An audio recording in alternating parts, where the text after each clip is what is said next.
Good morning student, welcome to do fly J NEET. मेरे प्यारे बच्चों, क्विक क्रैकर 45 डे 10 में आपका स्वागत है।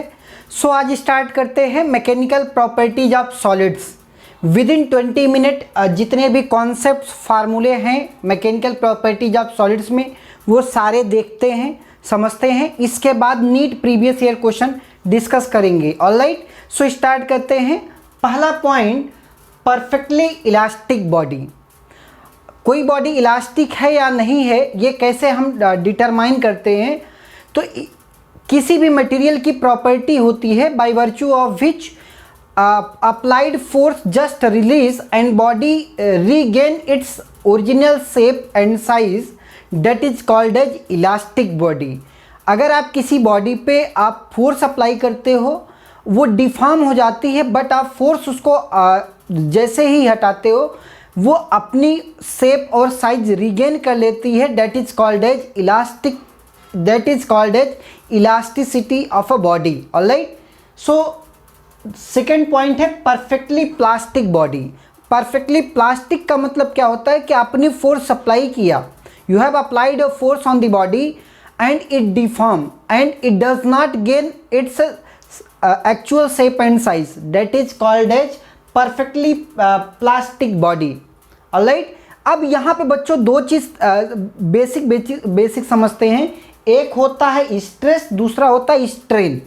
स्ट्रेस के बारे में क्या होता है कि एक्चुअली में स्ट्रेस क्या होता है कि फोर्स, ये एक मान लेते हैं कि ये एक बार मेंबर है, एक फोर्स लगा है, इसका ये एरिया है, ये एरिया है।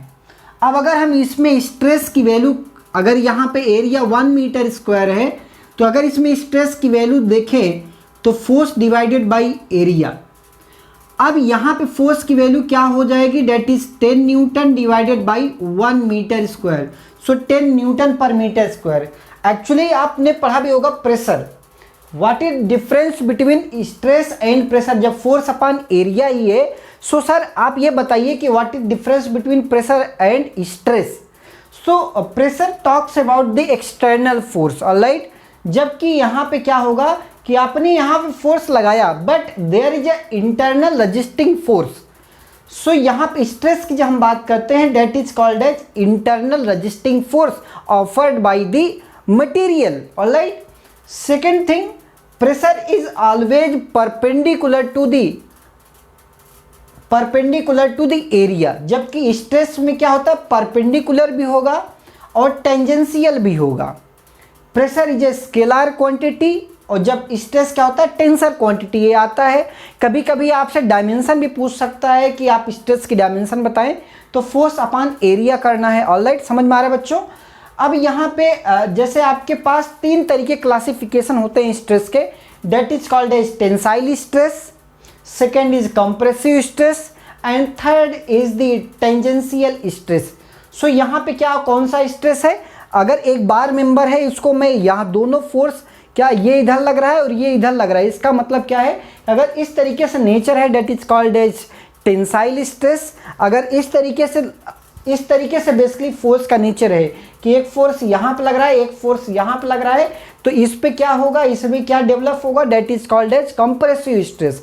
Alright, and third thing is called as tangential stress. अगर इसको फिक्स कर दें और यहाँ पे एक फोर्स लगाएं, तो इसमें क्या होगा, that is called as tangential stress और शियर स्ट्रेस।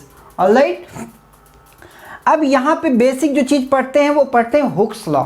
हुक्स लॉ क्या कहता है कि जो भी स्ट्रेस डेवलप होगा, जो भी मेंबर में जो भी स्ट्रेस डेवलप होगा, that is directly proportional to the strain. Alright, stress equal to Young's modulus y into strain, इसको बोलते हैं स्ट्रेन। ऑलराइट, अब जैसे स्ट्रेस के क्लासिफिकेशन में ये टाइप्स ऑफ स्ट्रेस हो गए। अब इसमें अगर ब्रॉड क्लासिफिकेशन करें तो 3 तरीके क्लासिफिकेशन आते हैं, that is called as longitudinal stress, second is the shear stress, जैसा कि यहाँ बताया, कि यहाँ पे अगर हम क्लासिफिकेशन करें, स्ट्रेस अगर यंग्स मॉडुलस देखें तो यंग्स मॉडुलस जो y होता है, बेसिकली ये y की वैल्यू क्या हो जाएगी, stress divided by strain, y is equal to क्या हो जाएगा, स्ट्रेस डिवाइडेड बाय स्ट्रेन। अब ये stress divided by strain that is called as modulus of elasticity. So modulus of elasticity having three types. First thing is the Young's modulus, that is to be E या Y से लिखते हैं. Second is the modulus of rigidity and third thing is bulk modulus. Alright, समझ में आ रहा है? तो तीन तरीके के स्ट्रेस याद रखना. Young's modulus मतलब longitudinal stress upon longitudinal strain. Modulus of rigidity means shear stress upon shear strain.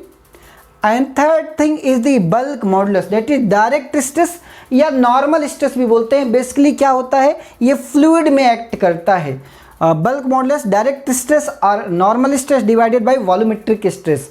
जब भी आप एक फ्लूइड के कंटेनर में अगर एक बैलून है, यहाँ पे कुछ यहाँ पे एयर फिलअप की गई है, अगर आप इस पर फोर्स लगा करके इसको चाह रहे हैं इसका वॉल्यूम कम कर दे, तो basically that is called as bulk modulus, that is direct stress और normal stress developed on the surface of the volume, alright, divided by volumetric strain. Alright, so इसको बोलते हैं ई, इसको बोलते हैं K, bulk modulus of elasticity.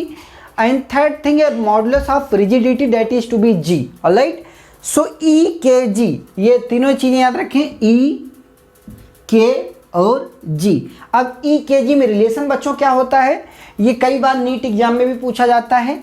तो E is equal to 3k 1 - 2 nu. यहाँ पे mu is called as Poisson's ratio.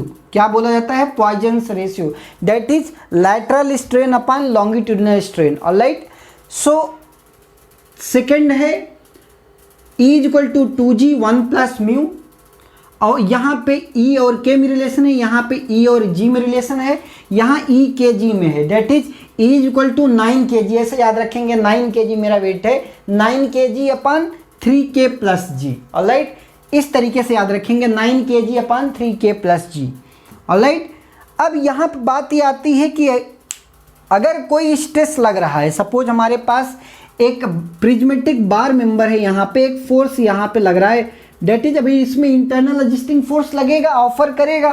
सो इसमें डिफ्लेक्शन कितना होगा, तो deflection that is delta is equal to PL over AE आता है, PL over AE, that is delta is equal to PL over AE, where P is the which force applied on the prismatic bar, L is the initial length, A means cross sectional area of the bar member जो भी होगा, और E क्या है, Young's modulus of elasticity, material का दिया होता है यंग्स मॉडुलस. ठीक, तो जैसे यहाँ पे हमने फोर्स लगा के एलोंगेशन निकाला है, वैसे कभी कभी क्या होता है कि अगर आप प्रिज्मेटिक बार को डायरेक्ट आप जो है हैंग आउट कर दो, तो deflection due to self weight की वजह से कितना एलोंगेशन होगा, that is delta is equal to PL over 2AE, PL over 2AE.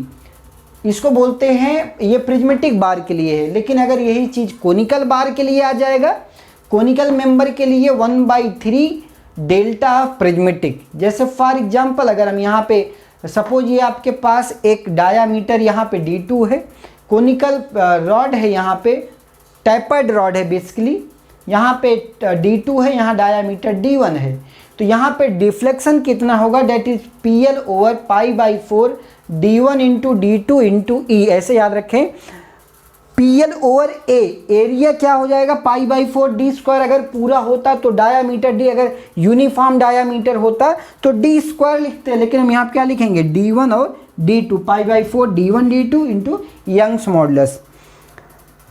अब जो चीज़ आती है इसमें कि आपके पास जो लॉन्गिट्यूडिनल स्ट्रेस है, that is force longitudinal Young's modulus of elasticity में longitudinal stress upon longitudinal strain, that is F/A divided by delta L over L. वैसे modulus of rigidity means G. यहाँ पे शियर स्ट्रेस टाउ आएगा, shear strain basically यहाँ पे divided by shear strain. Third thing है bulk modulus, that is to be delta P, change in pressure upon volumetric strain, मतलब change in volume upon original volume. ये minus क्यों लगा है, just because of volume क्या हो रहा है, कम हो रहा है यहाँ पे, तो यहाँ पे माइनस लगाए बच्चों. समझ में आ रहा है ना ये बातें. अब बात करते हैं, एक होता है कंप्रेसिबिलिटी, पूछा जाता है कभी कभी।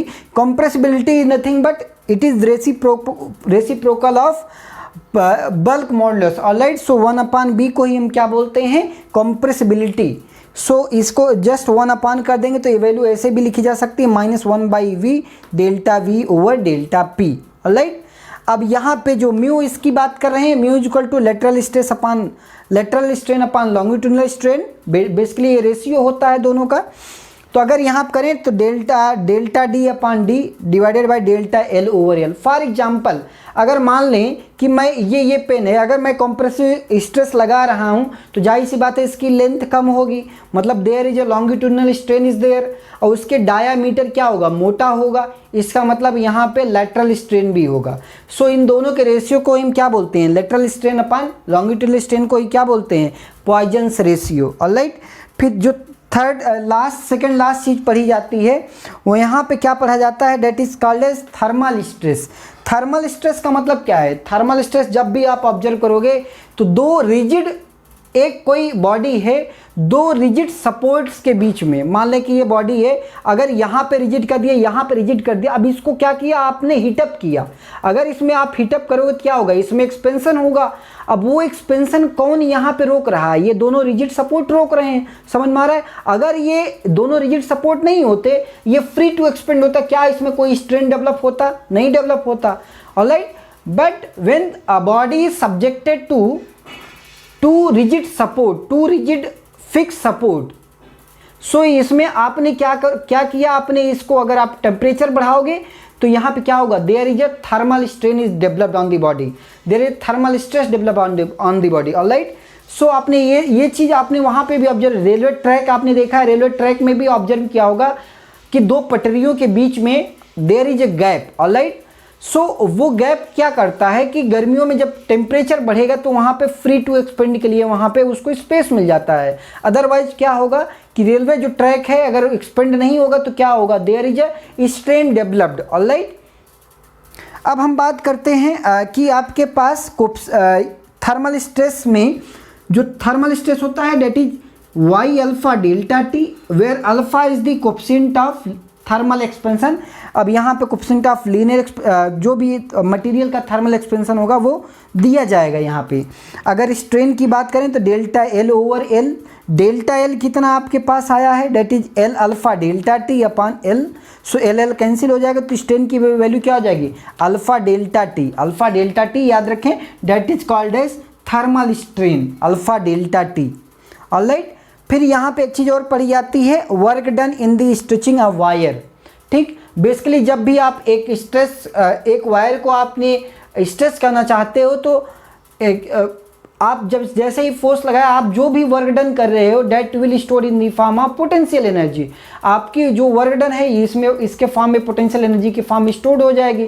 तो यहाँ पे एक चीज़ पढ़ा जाता है कि that is work done per unit volume is equal to 1/2 Y into strain का स्क्वायर, या half into stress into strain. ये इजी पड़ता है।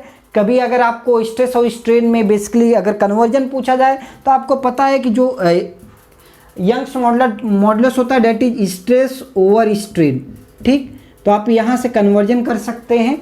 तो 1/2 stress multiplied by strain. Alright, that is work done per unit volume, याद रखिएगा पर unit volume है। अगर टोटल वॉल्यूम में पूछा जाए तो multiplied by, total work done पूछा जाए तो बस मल्टीप्लाइड बाई वॉल्यूम कर देना है। ऑलराइट, जो यहाँ पे लास्ट चीज़ पूछी जाती है डेट इज लीनियर एक्सपेंशन। अगर यहाँ पे मान लेते हैं कि अगर कोई बॉडी है वो अगर थर्मल स्ट्रेस की वजह से वहाँ पे एलोंगेशन हो रहा है तो जो पहले जो एलोंगेशन था डेट इज फाइनल जो लेंथ होगी L0 plus L0 alpha delta T. Basically elongation कितना हुआ है आपके पास, elongation L alpha delta T हुआ है। तो यहाँ पे भी वही L0 alpha delta T, that L0 is the initial length of the object. समझ में आ रहा है। तो ये चीज़ें हैं यहाँ पे, where alpha is the linear expansion. ठीक, कोएफिशिएंट ऑफ लीनियर एक्सपेंशन। फिर अगर मान लेते हैं कि अल्फा बीटा गामा, अल्फा को बोलते हैं coefficient of linear expansion, areal expansion और वॉल्यूमेट्रिक एक्सपेंशन। सो 1 to 3 का रेशियो होता है। ऑलराइट, सो अगर हमें ए फाइनल की वैल्यू पूछा जाए that is a not 1 plus beta delta T, isentropic material के लिए बेसिकली होता है। सो अगर वी फाइनल के लिए बात किया जाए तो that is V naught plus 3 alpha delta T, या 3 अल्फा मतलब गामा डेल्टा टी, आप यहाँ से वैसे बोल सकते हैं। अब अगर एक पेंडुलम में एक चीज़ और पढ़ी जाती है, effect of temperature on time period of a pendulum, ठीक। अगर एक पेंडुलम है तो आप t इक्वल टू 2π√L/g, तो इसका मतलब क्या है कि अगर वहाँ पे टेम्परेचर राइज किया जा रहा है तो there is a change in length, अगर लेंथ में चेंज होगा तो it means there is a change in time period, अगर टाइम पीरियड में चेंज होगा इसका मतलब क्या होगा, there is a variation of time. Alright, इसका मतलब कि यहाँ पे कितना चेंज हुआ टाइम में, डेट इज डेल्टा टी बराबर 1/2 T alpha delta theta. Delta theta यहाँ क्यों लिखे हैं, बिकॉज ऑफ टेम्परेचर चेंज, यहाँ डेल्टा थीटा है, और टी क्या है, that is initial time period. Delta T क्या है, टाइम पीरियड में जो भी लॉस होगा, ठीक, that is delta T. Alright, so इतने बेसिक कॉन्सेप्ट्स हैं, अगर आप इतनी सारी चीज़ें जानते हैं तो आप नीट के सारे क्वेश्चन सॉल्व कर सकते हैं। सो स्टार्ट करते हैं NEET previous year question. So stay tune with Radio Fly JEE NEET. मेरे प्यारे बच्चों, देखते हैं NEET previous year problem. Start करते हैं क्वेश्चन नंबर 1। नीट में आया हुआ प्रॉब्लम है, the bulk modulus of a spherical object is B if it is subjected to uniform pressure P, the fraction of decrease in a radius is। so आपको क्या पता है कि बल्क मॉडुलस B जो होता है that is to be delta P upon delta V over V, ठीक। अगर यहाँ पे हम डेल्टा V ओवर V की बात करें that is delta P divided by B। अब ये डेल्टा वी ओवर वी कैसे लिखेंगे in the case of sphere. आपको पता है कि जो v होता है 4/3 pi R cube. So delta V by V क्या लिखेंगे यहाँ पे, delta V by V is nothing but 3 times of delta R by R, ठीक। तो यहाँ पे अब क्या लिखा जा सकता है, delta R by R 3 times is equal to delta P by B. तो यहाँ से 3 हटा देंगे तो डेल्टा आर बाई आर, यहाँ पे 3 आ जाएगा। तो डेल्टा आर बाई आर पूछा था, fraction of the fraction decrease in radius, delta R by R, तो क्या वैल्यू आएगी, delta P divided by 3b। Alright बच्चों, तो यही आपसे पूछा गया था। क्वेश्चन नंबर 2 में बात कर रहे हैं। क्वेश्चन नंबर 2 क्या बोल रहा है, when an elastic material with Young's modulus Y is subjected to stretching stress S, stretching stress दिया है यहाँ पे S, the elastic energy stored per unit volume of the material is। आपने अभी एनर्जी स्टोर्ड पर यूनिट वॉल्यूम पढ़ा है, energy stored पर यूनिट वॉल्यूम अभी आपको पढ़ाया हूँ। एनर्जी स्टोर्ड पर यूनिट वॉल्यूम होता क्या चीज़ है, that is 1/2 into stress into strain. अब यहाँ पे हमें किस में रिलेशन लिखना है, एक तो यंग्स मॉडुलस में, दूसरा स्ट्रेस में। तो हमें स्ट्रेन को क्या करना पड़ेगा, एलिमिनेट करना पड़ेगा। मतलब y इज इक्वल टू क्या होता है, स्ट्रेस अपान स्ट्रेन। तो स्ट्रेन इज इक्वल टू क्या हो जाएगा, strain is equal to stress upon Young's modulus. तो इसका मतलब इसके जगह पे हम क्या लिख सकते हैं, that is stress divided by Young's modulus. इसकी वैल्यू क्या हो जाएगी, हाफ इंटू स्ट्रेस का square divided by Young's modulus Y. तो आपके पास ये आंसर आ जाएगा। ऑलराइट, सो क्वेश्चन नंबर 3 से बात कर रहे हैं। Question number 3, if the ratio of diameter length Young's modulus of steel and copper wires as shown in figure P Q and S. तो क्या क्या दिया है, पहला ratio of diameter of steel to and copper, मतलब diameter of steel divided by diameter of copper is P and LS by LCU is Q and Young's modulus of steel upon Young's modulus of copper is to B S. 3 चीज़ें यहाँ पे हैं। बोल रहा है then the ratio of increase in their length would be steel to copper is. यहाँ पे एक डायग्राम बनाया था, ये स्टील था, ये कॉपर वायर था। अब आपको अगर यहाँ पे अगर मैं ये चीज़ बना दूँ तो यहाँ पे आपको दो चीज़ें याद रख मतलब समझने की ज़रूरत है। अगर ये 2 किलोग्राम का है, 2m है, ये 5m है, ठीक है, ये 5 kg लिख लें, ठीक। अगर ये 2 kg का है, 5 kg का, तो ये वाली स्टील वायर है और ये वाला कॉपर वायर है। तो अब मुझे इनके जो ये लगा है कॉपर और स्टील, इनके लेंथ का जितना इंक्रीज हुआ है उनके लेंथ का रेशियो लिखना है। सिंपल सा कॉन्सेप्ट। कैसे करेंगे? हमें बस एक ही चीज़ बेसिक कॉन्सेप्ट क्या पता है, डेल्टा एल बराबर चेंज इन लेंथ बराबर FL/AE, ये हमें पता है। या E लिखो या Y लिखो, कोई अंतर नहीं। अगर डायामीटर है तो यहाँ π/4d² भी लिख सकते हैं, π/4d² इंटू Y लिख सकते हो, ठीक। अब यहाँ पे बात आती है कि फोर्स कितना लगेगा, कॉपर पे कितना फोर्स लगेगा और स्टील पे कितना लगेगा। अगर आप इतना निकाल लोगे तो आप लिख सकते हो। तो यहाँ पे π/4, तो ये तो कांस्टेंट वैल्यू है, तो इसका मतलब delta of steel upon delta L of copper क्या लिखा जा सकता है? ये लिखा जा सकता है, ये दोनों टर्म ऊपर हैं तो यहाँ लिखा जा सकता है F of steel upon F of copper multiplied by initial length of steel upon initial length of copper multiplied by diameter of copper divided by diameter of steel का होल स्क्वायर।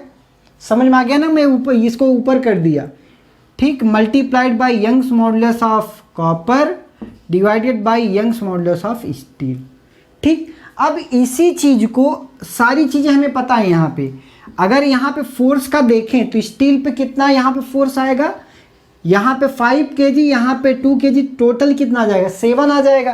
तो ये वैल्यू क्या लिखी जाएगी? 7 divided by, और copper पे सिर्फ कितना आएगा? 5 वाला आएगा, तो 7/5। तो एक तो ये हो गया। दूसरा है LS/CU, LS divided by CU, इसकी वैल्यू क्या है? Q है। तो यहाँ पे लिखा Q into DU diameter of copper upon diameter of steel. तो यहाँ पे 1/p², यहाँ पे लिखेंगे 1/p²। समझ में आ रहा है ना?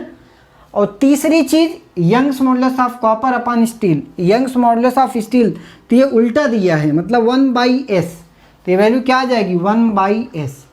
तो हमारे पास ये वैल्यू कितनी आ जाएगी? अगर देखें तो 7Q डिवाइडेड बाई 5p²s। तो ये हमारे पास सही आंसर हो जाएगा। तो यहाँ पे एक तो आपको फोर्स का कॉन्सेप्ट पता होना चाहिए कि कहाँ किस पे कितना फोर्स लगेगा, और ये रेशियो लिखने आना चाहिए। समझ में आ गया बच्चों? बात करते हैं नेक्स्ट प्रॉब्लम। कोई भी दिक्कत हो ज़रूर कमेंट सेक्शन में कमेंट करेंगे, मैं वहाँ पे ज़रूर रिप्लाई देता हूँ। ऑलराइट बच्चों, बात करते हैं question number next. The Young's modulus of steel is twice that of brass. The two wires of same length, same area of cross section is one is steel, another is brass। एक steel है, दूसरा brass है, ठीक। Are suspended from same roof. If we wanted to lower end of the wire to be same level, then the weight added to be steel and brass is। तो हमारे पास एक steel का wire है और दूसरा brass का wire है। ध्यान से समझिएगा, सेम रूप से ये सस्पेंड किए जाते हैं, ठीक। तो इनका एक तो दिया है Young's modulus of steel is twice that of copper. Young's modulus of steel divide is equal to 2 times of Young's modulus of brass. Alright, पहली चीज़ ये बताया 2 वायर्स ऑफ सेम लेंथ। क्या क्या चीज़ें सेम दिया है? सेम लेंथ है, सेम क्रॉस सेक्शन एरिया है, और ये भी बात बोला है कि दोनों का जो लोअर एंड हो, जब भी इस पे वेट लगाया जाए तो दोनों का जो एलोंगेशन हो वो इस तरीके से हो कि दोनों जो है कि सेम बॉटम लाइन पे टच हो, इसका सेम एलोंगेशन हो, मतलब सेम लेंथ है। अगर मान लें ये सेम लेंथ है, यहाँ पे भी ये सेम लेंथ है और एलोंगेशन भी सेम है, तो इसका मतलब डेल्टा एल भी सेम है दोनों के लिए। तो आपसे पूछ रहा है कि वेट एडेड क्या होगा स्टील एंड ब्रास में। तो हमें क्या पता है, डेल्टा एल बराबर चेंज इन लेंथ बराबर F L over A E, F L over A Y याद करेंगे या ए ई याद करेंगे। तो यहाँ पे क्या क्या चीज़ें सेम है, एक तो डेल्टा एल सेम है, एल सेम है, एरिया सेम है।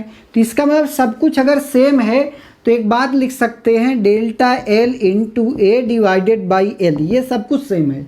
इसका मतलब एफ बाई वाई का जो रेशियो होगा वो भी कांस्टेंट होगा।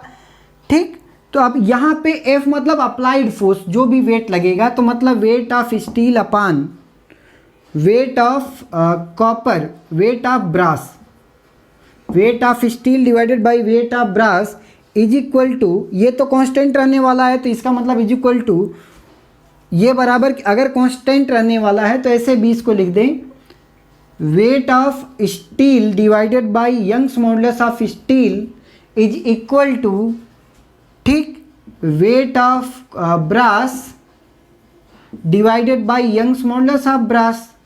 समझ में आ गया बच्चों ने।